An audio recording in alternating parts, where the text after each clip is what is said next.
कुमारी मरियेला देवदूताचा संदेश. लुकरूच वर्तमान अध्याय 1 वचन 26 ते 38. नंतर 6व्या महिन्यात देवाने गालिलातील नासरेत नावाच्या गावी एका कुमारीकडे गब्रिएल देवदूताला पाठवले. ती दाविदाच्या घराण्यातील योसेफ नावाच्या पुरुषाला वाग्दत्त होती आणि त्या कुमारीचे नाव मरिया होते. देवदूत तिच्याकडे आत येऊन म्हणाला, हे कृपा पावलेल्या स्त्रिये, कल्याण असो, प्रभू तुझ्याबरोबर असो. ह्या बोलण्याने तिच्या मनात खळबळ उडाली आणि हे अभिवादन काय असेल याचा ती विचार करू लागली. देवदूताने तिला म्हटले, मरिये, भिवू नकोस, कारण देवाची कृपा तुझ्यावर झाली आहे.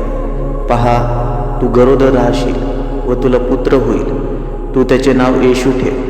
तो थोर होईल व त्याला परात्पराचा पुत्र म्हणतील.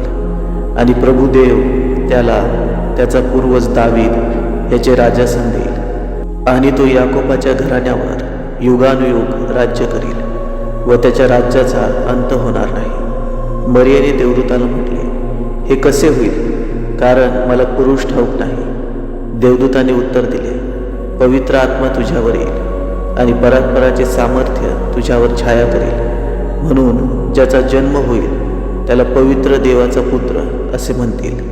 पहा, तुझ्या नात्यातली अलिशिबा, हिलाही म्हातारपणी पुत्रगर्भ राहिला आहे आणि जिला वांज म्हणत तिला हा 6वा महिना आहे, कारण देवाला काहीच अशक्य होणार नाही.